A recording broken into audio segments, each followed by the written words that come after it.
महाराज की जय। बंदो गुरुपद कंज कृपा सिंधु नर रूप हरे महामोह तम पुंज जाशु वचन रवि करने कर मंगल मूर्ति सदगुरु मिलवै सर्वाधार मंगलमय मंगल करना नवो बारंबार।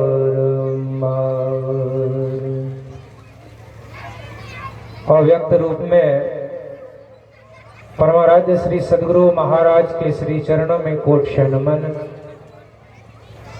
अपने निवास में विराज रहे डॉक्टर स्वामी विवेकानंद जी महाराज के श्री चरणों में कोट शनमन।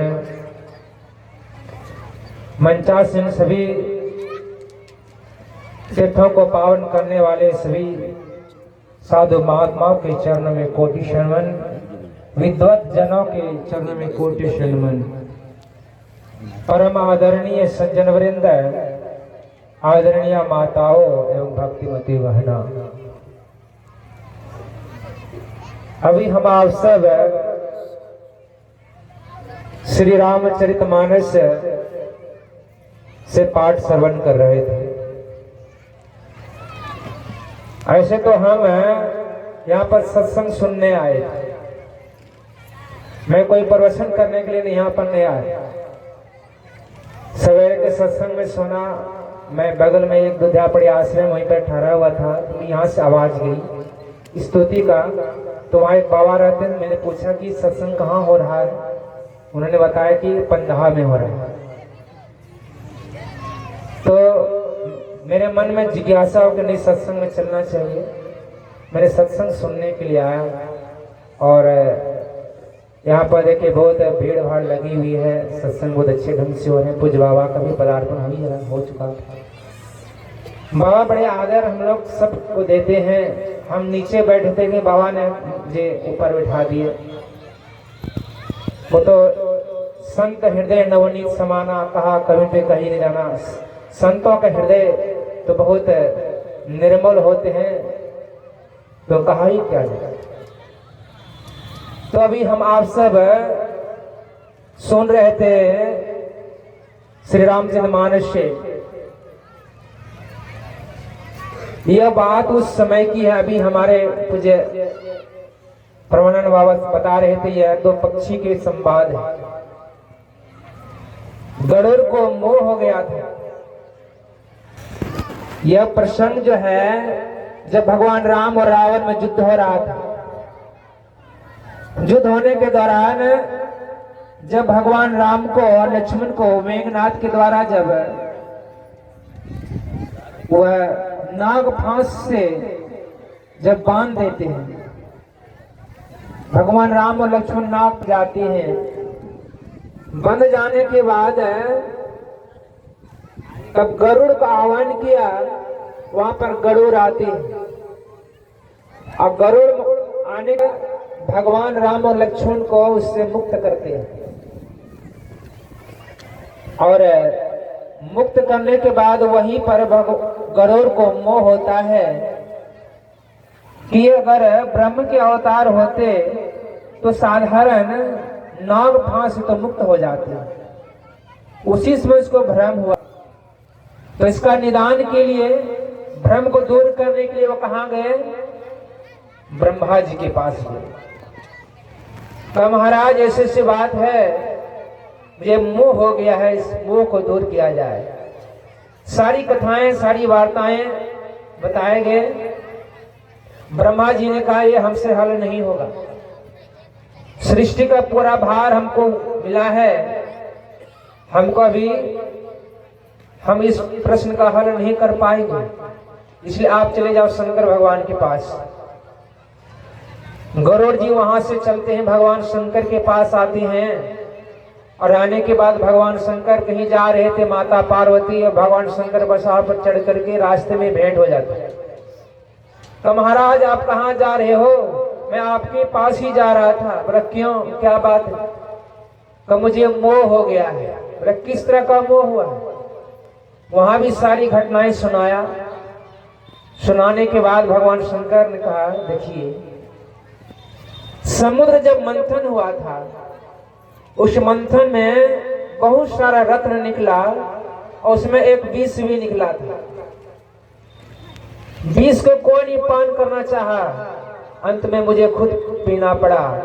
जब से विष का पान किए हैं उसमें से मेरा दिमाग सही नहीं रहता है, इसलिए इस प्रश्न का हल हम भी नहीं कर पाएंगे। और तुम अभी पक्षी के रूप में हो, तुम पक्षी है, खग जाने खग की भाषा, तुम हमारी भाषा को नहीं समझ पाओगे, इसलिए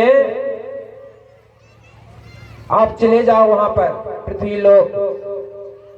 एक बहुत ज्ञानी ध्यानी पक्षी हैं काकभूषण जी महाराज, उसी के पास चले जाओ, इसका प्रश्न का हल वही कर देगा। तुम भी पक्षी हो और मैं भी, वह भी पक्षी है और तुम भी पक्षी हो, तो अच्छा होगा वहीं पर चले जाओ। गरुड़ जी महाराज वहां से चलते हैं पृथ्वीलोक, चले आते हैं काकभूषण जी महाराज के पास। काकभूषण जी महाराज के पास आए और वहां पर आने के बाद गरुड़ जी के मन में हुआ, जो ब्रह्मा और शंकर भगवान नहीं कर इस प्रश्न का हल कर पाए, तो साधारण कौवा क्या हल कर पाएंगे? तो इसके लिए वो क्या करते हैं, इतने बड़े ज्ञानी ध्यानी लोग कहते हैं इसका दिनचर्या देखा जाए। इसका काकभूषण जी महाराज का दिनचर्या देखा जाए, क्या करते हैं। जिस प्रकार हम सत्संगियों का एक दिनचर्या होता है, वो दिनचर्या क्या है? ब्रह्म मुहूर्त में उठते हैं, कुल्ला आचमन करते हैं, इसके बाद पवित्र आसन पर बैठकर ध्यान करते हैं, पुनः अपनी स्तुति प्रार्थना करते हैं। ये एक दिनचर्या है।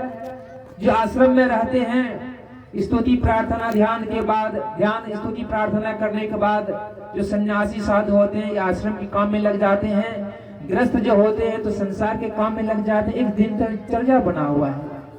उसी प्रकार गरुड़ जी महाराज ने काकभूषण जी का दिनचर्या देख रहा था। वह क्या था? देख रहा कि पीपर तरुतर ध्यान सुधरई, जग जाप पाकर तर करई, आम छाह करी मानस पूजा, तजी हरि भजन काज नहीं दोजा, बटतर कई हरि कथा प्रसंगा, आ वही सुनही अनेक विहंगा। ये दिनचर्या देखा। पीपर तरुतर ध्यान सुधरई, गरुड़ जी महाराज देखते हैं क्या है, पीपल वृक्ष के नीचे वह पीपर तरुतर ध्यान सुधरे ध्यान करती थी। और कहा पीपर तरुतर ध्यान सुधरई, जग जाप पाकड़ तर करई, पाकड़ वृक्ष के नीचे वह जग जप करते थे। जिस प्रकार हम आप सब मानस जप करते हैं, उसी प्रकार वह जप करते थे। आम छाह करी मानस पूजा, और आम वृक्ष के नीचे मानस ध्यान करते थे। तजी हरि भजन काज नहीं दोजा, और दूसरा काज काम नहीं था। बटतर कहीं हरि कथा प्रसंगा, बट वृक्ष के नीचे बैठ करके, जिस प्रकार अभी हम आप सब यहाँ पर सत्संग में इकट्ठा हुए हैं, जत्र तत्र से एकत्र होकर के सत्संग में बैठे हुए हैं, उसी प्रकार गरुड़ जी काकभूषण जी महाराज वट वृक्ष के नीचे बैठ करके सत्संग किया करते थे। बहुत सारे पक्षी वहां पर सत्संग सुनने आते थे। कहते हैं यहाँ तक कि भगवान शंकर भी हंस का रूप बना करके वहां पर आते थे सत्संग श्रवण करने के लिए। तो इस प्रकार का दिनचर्या उन्होंने देखा। देखने के बाद उसके मन में संतोष हुआ, विश्वास हो गया। कुछ दिन के बाद पूछते हैं महाराज,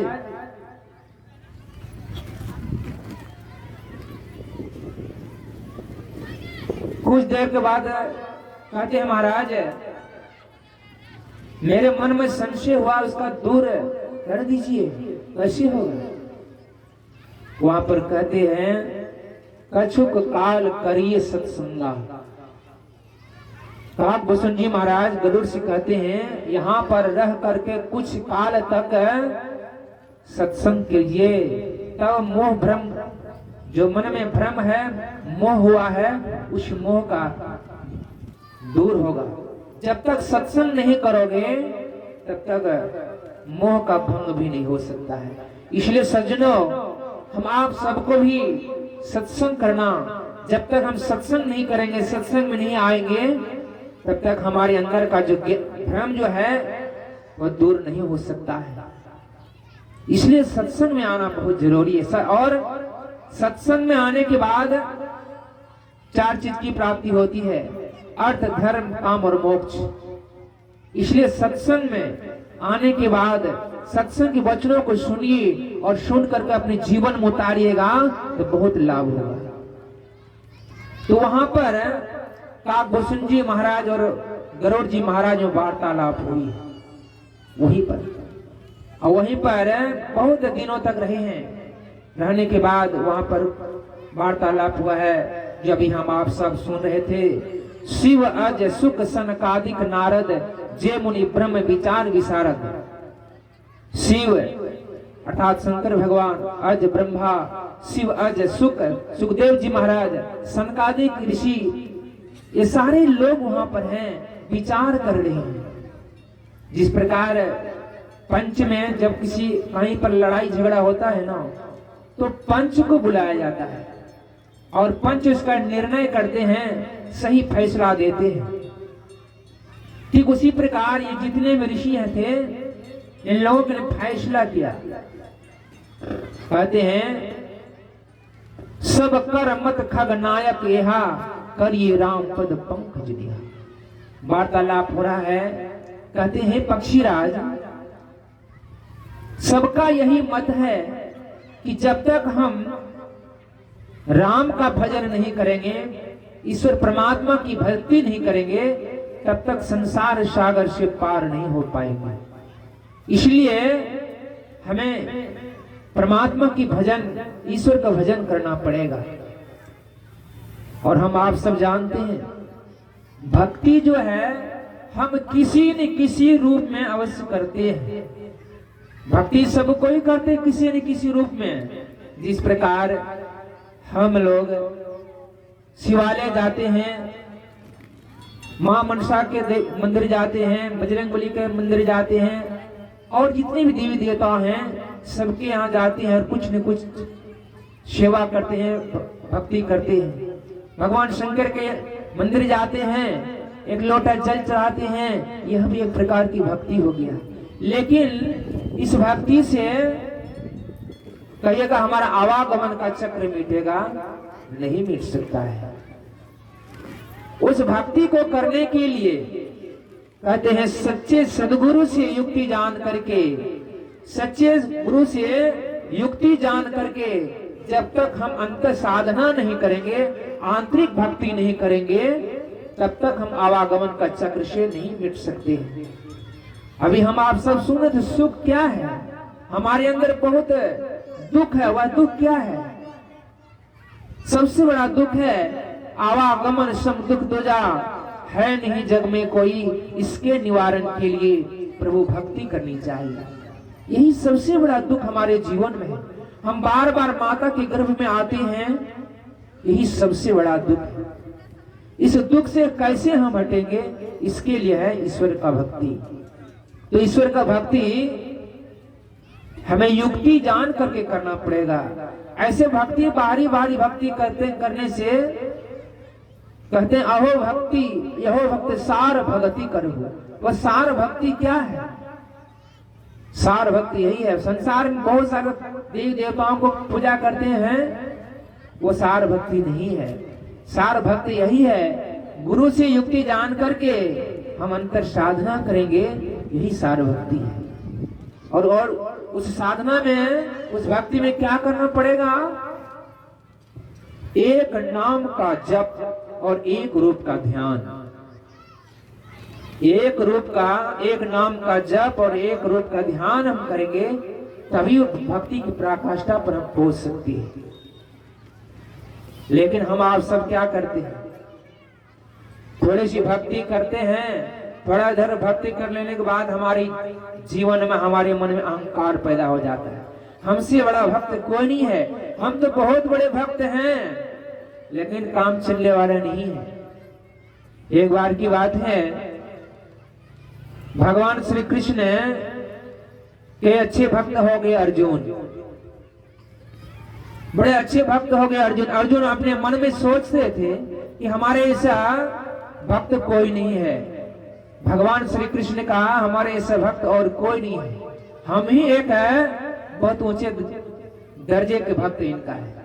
भगवान श्री कृष्ण इस बात को जान गए और मन में विचारने लगे। भक्त का मन में जब अहंकार हो जाए, उसको चेताना चाहिए, उस अहंकार को दूर करना चाहिए। भगवान श्री कृष्ण एक दिन अर्जुन के पास जाते हैं और कहते हैं, अर्जुन चलो कहीं घूमने के लिए, कहीं घूम कर आते हैं, रथ को सजाओ। वह दोनों रथ में बैठते हैं और कुछ दूर जाने के बाद भगवान श्री कृष्ण ने कहा रथ को रोको। रथ को रुकवाया। रोकवाने के बाद भगवान श्री कृष्ण उतरते हैं, अर्जुन भी उतरते हैं। उतरने के बाद बगल में एक ब्राह्मण को देखा, बगल में ब्राह्मण को देखा और देखने के बाद अर्जुन वहां पर जाते हैं और क्या देखता है कि वह ब्राह्मण देवता का शरीर में एक ही धोती है पहना हुआ, आधी धोती को पहना हुआ है और आधी धोती ओढ़ा हुआ है।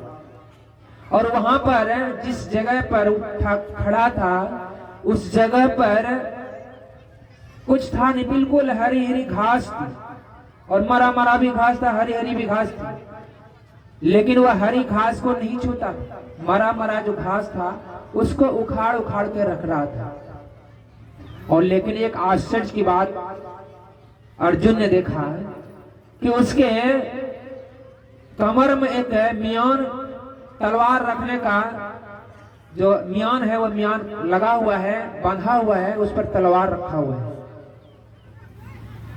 अर्जुन ने पूछा भगवान श्री कृष्ण जाकर के, प्रभु वो ब्राह्मण देवता बिल्कुल वैष्णव लगता है, सूखी घास को छूता है, हरी हरी घास को भी नहीं छूता है, लेकिन उसके कमर में नंगी तलवार मियान में रखा हुआ है।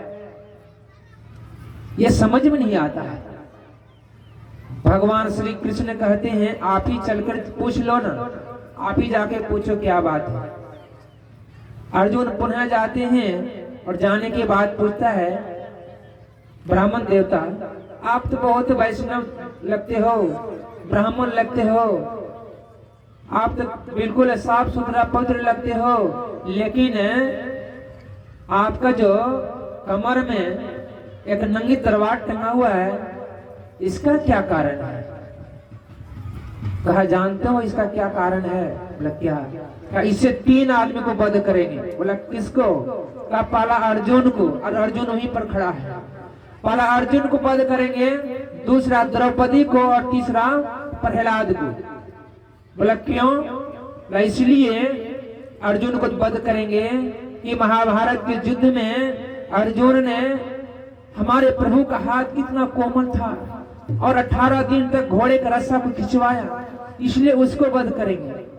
द्रौपदी को इसलिए वध करेंगे, हमारे प्रभु जब द्वारिका में भोजन कर रहे थे, उसी समय भोजन करने नहीं दिए, कभी पुकारती थी कभी छोड़ती थी, हमारे प्रभु भूखे ही रह गए थे, इसलिए द्रौपदी को वध करेंगे। और तीसरा का प्रहलाद को इसलिए करेंगे कि हमारे प्रभु का शरीर कितना कोमल था, एक फूल जैसा कोमल शरीर, और उन्होंने जब नरसिंह अवतार करवाए तो इतना कठोर खंभा, पत्थर का इतना कठोर खंभा उससे फड़वा करके भगवान को निकलवा दिए थे। इसलिए हम प्रहलाद को वध करेंगे। उसी समय अर्जुन को अंदर में वो जो भ्रम था, मोह हो गया था कि हमसे बड़ा भक्त कोई नहीं है, उसी समय उसको भी मोह दूर हो गया था। बोलिए प्रेम से श्री सद्गुरु महाराज की जय। पूज्य बाबा का पदार्पण होने जा रहा है। हम आप सभी पूज्य बाबा का स्वागत के लिए कीर्तन करें। स्वागतम गुरुदेव शरणागतम गुरुदेव, स्वागतम गुरुदेव शरणागतम गुरुदेव। गुरुदेव तुम्हारी जय जय हो, गुरुदेव तुम्हारी जय जय हो। स्वागतम गुरुदेव शरणागतम गुरुदेव, स्वागतम गुरुदेव शरणागतम गुरुदेव। गुरुदेव तुम्हारा